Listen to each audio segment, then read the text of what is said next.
He's a giant monster with no head, and she's a magical girl. They look like superheroes, but they'd rather just go on dates. I need your help bringing my Chicano monster superhero romance book to reality. NightAxe and Golden Girl is a one-shot comic featuring two 20-something Latinos who have superpowers but would rather just go about their lives. That said, if people are in danger and monsters attack, they're going to help. I'm keeping the story self-contained because I don't want readers to have to wait for the next issue to come out just to read the whole thing. Their story is inspired by a Golden Age comic featuring two blonde kids who got Superman-level powers from a golden Aztec heart made from actual Aztec people. The comic was surprisingly progressive for 1945, but I thought it'd be important to give these powers to actual Latinos who could learn more about their cultural heritage as they learn about their powers. The appearance of Night-Axe is inspired by the legend of Yahuatzpotli. This is the story of a giant headless creature that would encounter warriors in the night. They would hear a knocking in the forest, as if wood was being chopped, but it was the sound of a beating heart. A giant headless creature would appear before them, rip open his chest, and then that warrior would have to decide what to do next, as that beating heart was right in front of them. I'm taking that story and making the heart the golden heart of the superhero story.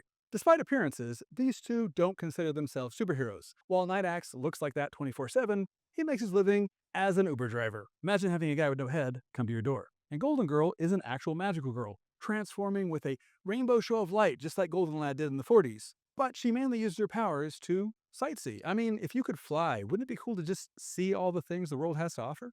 I'm setting the story in San Antonio because honestly, this city is as close as you can get to a real life Gotham City. There are hotels over 150 years old, jazz era architecture, and gargoyles on buildings. And there's so many sights to see, from the Alamo to the historic Riverwalk to the Tower of the Americas built for the 1968 World's Fair. The main art comes from Miguel Angel Hernandez Cedillo.